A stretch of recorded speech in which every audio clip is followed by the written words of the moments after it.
எபிசோட்கான first promo release பண்ணிருக்காங்க. இந்த வீட்டில் யார் யார் எங்கெங்க அழுதாங்களோ அதை எல்லாத்தையும் பார்த்தீங்கன்னா வெட்டி ஓட்டி பிக் பாஸ் வந்து ஒரு படமாக போடுறாரு. ஆக்சுவலாக 2-3 படம் போட்டிருக்காரு. இன்னைக்கு சிரிச்ச தருணங்கள், அழுத தருணங்கள் அப்படின்ற மாதிரி படம் ஓட்டிக்கிட்டே இருக்காரு. இன்னைக்கான எபிசோடே இப்படி தான் இருக்க போகுது. விஜய் சேதுபதி எபிசோடுக்காக யாராவது வெயிட் பண்ணிட்டு இருந்தீங்கன்னா இந்த ஃபார்மேட்டே அப்படி இல்லை. இன்னைக்கான வந்து பார்த்தீங்கன்னா விஜய் சேதுபதிலாம் வரமாட்டாரு. ஆக்சுவலாக இன்னைக்கான ஷூட் வந்து பார்த்தீங்கன்னா சண்டே ஷூட் தான் நடக்கும். அதுதான் பார்த்தீங்கன்னா நாளைக்கு டெலிகாஸ்ட் பண்ணுவாங்க. மற்றபடி இன்னைக்கு வந்து பார்த்தீங்கன்னா வெள்ளிக்கிழமை நிகழ்வுகள் ஒன்று பார்ப்போம் பார்த்தீங்களா, அதுதான் இன்னைக்கான எபிசோடாவே ஆக்சுவலாக போட போறாங்க. மேட்டர் இன்னைக்கான ஃபர்ஸ்ட் ப்ரோமோ பார்த்தீங்கன்னா யார் யாரெல்லாம் எங்கெங்கெல்லாம் கண்ணீர் விட்டுருக்காங்க, எங்கெங்கெல்லாம் பார்த்தீங்கன்னா கதறி அழுதுருக்காங்க அப்படின்றத பார்த்தீங்கன்னா பிக் பாஸ் எடுத்து கட் பண்ணி ஒட்டி போடுறாரு. ஸோ இதில் வந்து பார்த்தீங்கன்னா இதை பார்த்ததுக்கு அப்புறம் மொத்த பேரும் கதறி கதறி அழுகுறாங்க.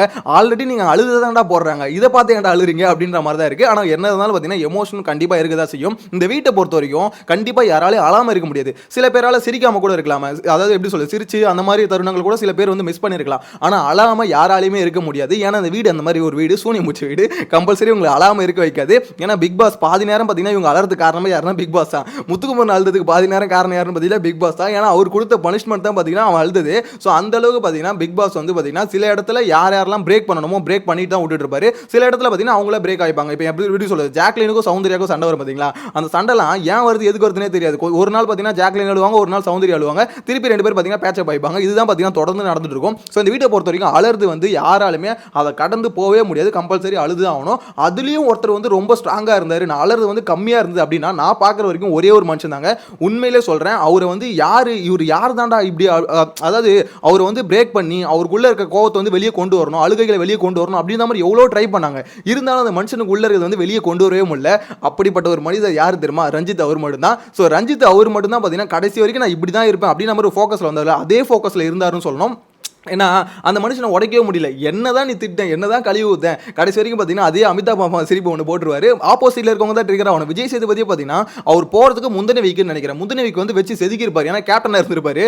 ஸோ அந்த கேப்டனாக இருந்த வீக் வந்து பார்த்தீங்கன்னா ரஞ்சித் வந்து செதுக்குன்னு செதுக்கியிருப்பாரு. ஏன் தெரியுமா, ஆக்சுவலாக அப்பயாவது அவருக்குள்ள இருக்க கோவம் வந்து வெளியே வரும் அப்படின்ற மாதிரி ட்ரை பண்ணாப்ல.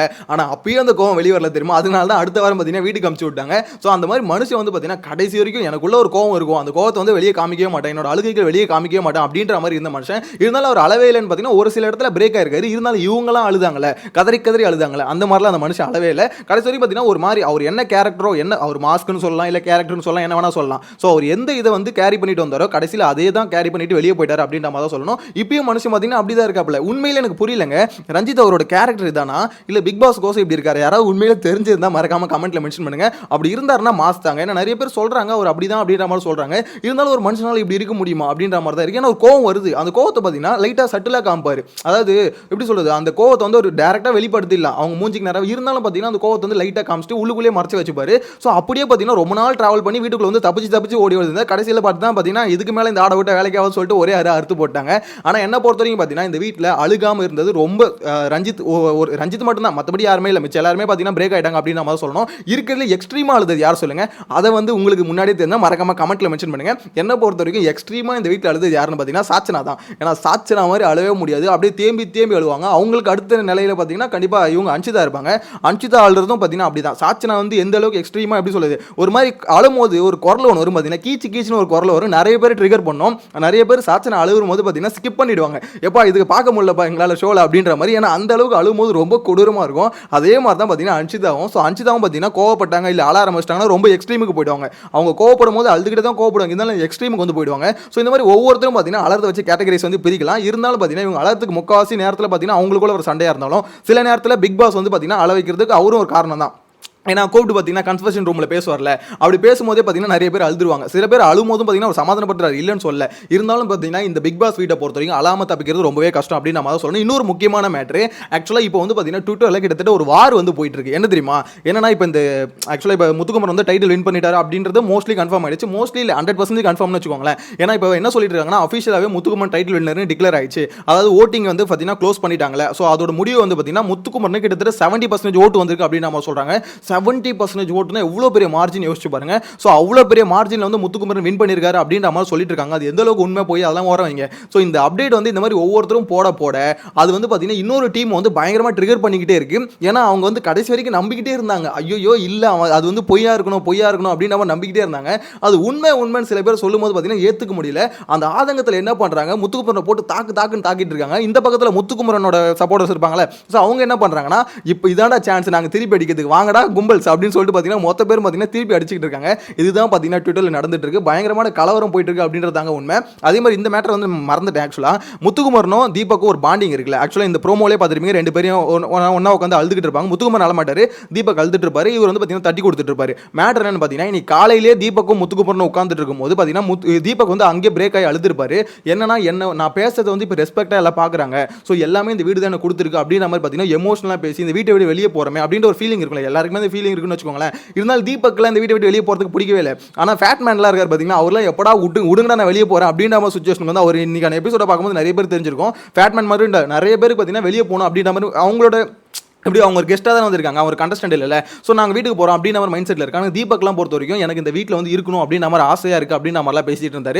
ஸோ பேசிக்கிட்டே இருக்கும்போது பார்த்தீங்கன்னா பிரேக் ஆகி அழுதுட்டாரு. அந்த இடத்துல வந்து முத்துக்குமரன் ஒரு வார்த்தை சொன்னார், தம்பி நான் விட்டுட்டேன் ஆனால் நீ விட்டுறதா குமரா அப்படின்ற மாதிரி பார்த்தீங்கன்னா ஒரு எமோஷனலாக பயங்கரமாக சொல்லியிருப்பாரு. நிறைய பேர் பார்த்தீங்கன்னா கிரிட்டிசைஸ் பண்ணுவாங்க, முத்துக்குமரனுக்கும் தீபக்கு பாண்டிங் இருக்குல்ல, இவன் வந்து பார்த்தீங்கன்னா அதுக்கோசம் கூட இருக்கான் இதுக்கோசம் கூட இருக்கான் அப்படின்னு மாதிரிலாம் சொல்லிட்டு இருப்பாங்க. இருந்தாலும் கடைசி வரைக்கும் பார்த்தீங்கன்னா ரெண்டு பேருக்குள்ள இருக்க பாண்டிங் இருக்குல்ல, அது வந்து பயங்கரமாக போயிட்டு இருந்தது. ஏன்னா எந்த இடத்துலையும் பார்த்தீங்கன்னா ரெண்டு பேருக்கும் சில இடத்துல வந்து கருத்து முரண்கள் வரும், ஆனால் கான்ஃப்ளிக்ட் வந்து அது வந்து பாத்தீங்கன்னா அடுத்த லெவலுக்கு வந்து போகாது. இப்போ தீபக் ஒரு இடத்துல வந்து பாத்தீங்கன்னா முத்துக்குமரன் வந்து நீ பேச தப்புடா அப்படின்னு சொல்றான்னு வச்சுக்கோங்களேன், இவர் வந்து இல்ல நான் பேசுறது கரெக்ட்னு அண்ணன் நிறைய இடத்துல சொன்னாலுமே ஆனா மேட்டர் என்ன பாத்தீங்கன்னா அடுத்த ஸ்டேஜுக்கு போகாது, அது வந்து வன்மமா மாறதே இல்லை. கடைசி வரைக்கும் பாத்தீங்கன்னா இவங்க ரெண்டு பேருக்குள்ள ஒரு அண்டர்ஸ்டாண்டிங் இருக்கு. அப்படி தீபக் வந்து கொஞ்சம் அதட்டி பேசினாலும் முத்துக்குமரன் பாத்தீங்கன்னா அடங்கி தான் போயிருக்காரு, எந்த இடத்துலயும் பாத்தீங்கன்னா திருப்பி எதிர்த்து பேசுறது இல்லை. ஸோ அதுதான் பாத்தீங்கன்னா இவங்களுக்குள்ள இருந்த பாண்டிங் இப்போ வந்து பாத்தீங்கன்னா ரொம்பவே க்ளோஸ் ஆயிட்டாங்க அப்படின்ற மாதிரி தான் தோணுது.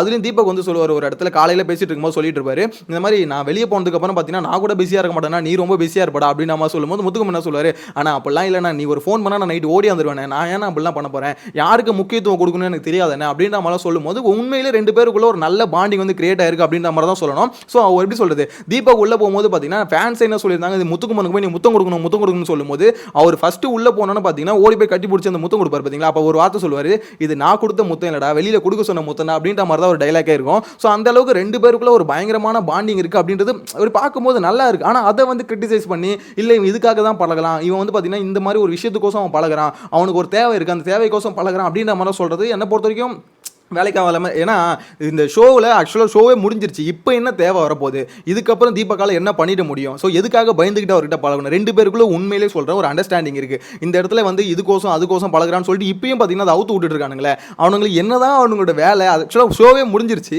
இப்போ ஏன்டா அவங்களுக்கு இதெல்லாம் பண்ணிட்டு இருக்கீங்க அப்படின்னு நம்ம என்ன பொறுத்த வரைக்கும் சொல்ல தோணுது. ஓப்பனாக சொல்ல வச்சுக்கோங்களேன், ஏற்றுக்க முடியல. அந்த கதறல்ஸ்னு சொல்லுவாங்களே, அந்த கதறல்ஸ் வந்து பார்த்தீங்கன்னா இருக்க டைமாகவும் ரொம்ப அதிகமாயிட்டு இருக்கு அப்படின்ற மாதிரி தான் சொல்லணும். இந்த ப்ரோமோல கூட பாருங்களேன், தீபக் பக்கத்தில் தான் பார்த்தீங்கன்னா முத்துக்குமரன் உட்கார்ந்துருப்பாரு. தீபக் வந்து அந்த அளவுக்கு பிரேக் ஆகி அழுவும் போது பார்த்தீங்கன்னா இவங்க ரெண்டு பேருக்குள்ள இருக்க பாண்டிங் இருக்குல்ல, அதை எடுத்து கட் பண்ணி தான் பார்த்தீங்கன்னா இப்போ ட்ரெண்ட் பண்ணிட்டு இருக்காங்க. ஸோ இந்த பாண்டிங் வந்து பார்த்தீங்கன்னா கடைசி வரைக்கும் ரெண்டு பேருக்கு இருந்துடா அப்படின்ற மாதிரி. ஏன்னா நிறைய பேர் கூட பார்த்தீங்கன்னா முத்துக்குமரன் என்ன சொல்ல, நான் வந்து ஃப்ரெண்ட்ஷிப் வச்சுக்க மாட்டேன், நான் தனியாக தான் இண்டிவிஜுவலாக தான் ப்ளே பண்ண வந்திருக்கேன் அப்படின்ற மாதிரி சொல்லிட்டு இருந்தாருமே. சாச்சனா என்ன தான் பழகிட்டு இருந்தாலும் தங்கச்சி மாதிரி இருந்தாலும் கொஞ்சம் தள்ளி தான் விட்டுட்டு இருப்பாரு. ஆனால் தீபக் மட்டும் எந்த இடத்துலையுமே அப்படி ஹேண்டில் பண்ணிருக்க மாட்டார், எல்லா இடத்துலையும் அண்ணன் சொல்லிட்டு அவருக்கு வந்து ஸ்டாண்ட் பண்ணி தான் நின்றுப்பாரு. அது என்னன்னு தெரியல, எப்படி தான் ரெண்டு பேருக்குள்ள கிரியேட் ஆச்சுன்னு தெரியல. இனிஷியலாக அந்த நாமினேஷன் ஃப்ரீ பாஸ் வந்து கொடுப்பாங்க பார்த்தீங்களா, அந்த சமயத்தில் கூட என்ன சொல்லுவார்னா, அதாவது தீபக் வந்து ப்ரியாரிட்டைஸ் பண்ணுவார், அதாவது தீபக் கொடுக்கலாம் தீபக் அண்ணன் கொடுக்கலாம் அப்படின்னு நம்ம ப்ரியாரிட்டைஸ் பண்ணுவார், வார்த்தை வந்து தொலை மாட்டுது. எனிவேஸ் அவருக்கு வந்து முக்கியத்துவம் கொடுப்பாரு. ஸோ இந்த மாதிரி பார்த்தீங்கன்னா தீபக் அப்பத்துலேருந்தே பார்த்தீங்கன்னா ஒரு முக்கியத்துவம் கொடுத்து தான் முத்துக்குமரன் வச்சுட்டு இருந்தாரு. ஸோ இந்த இடத்துல பார்த்தீங்கன்னா இப்போ ஏதாவது கிரிட்டிசைஸ் பண்ணணும் அப்படின்றதுக்காக சில விஷயங்கள் பழைய விஷயங்களை எடுத்து கலரிட்டு இருக்காங்க அப்படின்ற மாதிரி என்ன பொறுத்த வரைக்கும் சொல்ல தோணுது. ஸோ இந்த பிக் பாஸ் வீடை பொறுத்த வரைக்கும் இந்த அழுகாட்சி சீனை வந்து போட்டுட்டு இருக்காங்களா, இதை பற்றின உங்களோட ஒப்பீனியன் என்ன? இதில் வந்து பார்த்தீங்கன்னா தீபக் முத்துக்குமரன் அழுவத்தை பார்த்து அந்த பாண்டிங் எடுத்து இந்த மாதிரி ட்ரோல் பண்ணிட்டு இருக்காங்களா, இதை பற்றின உங்களோட ஒப்பீனியன் என்ன அப்படின்றத மறக்காம கமெண்ட்ல மென்ஷன் பண்ணுங்க. இப்போ முத்துக்குமரன் வந்து ஆல்மோஸ்ட் டைட்டில் வின் பண்ணிட்டாருன்னு தெரிஞ்சு போச்சு. இப்போ ரன்னர் இருக்காங்களே, இப்போ ரன்னருக்கும் செகண்ட் ரன்னருக்கும் தான் போட்டி போயிட்டு இருக்கு அப்படின்ற மாதிரி அப்டேட் வந்திருக்கு. ஸோ யார் வந்து பார்த்தீங்கன்னா ரன்னர் அப்ல செகண்ட் பொசிஷனில் வந்தால் நல்லா இருக்கும் அப்படின்ற மாதிரி நினைக்கிறீங்கன்றத மறக்காம கமெண்ட்ல மென்ஷன் பண்ணுங்க. நெக்ஸ்ட் வீடியோவில் மீட் பண்ணலாம். Bye by.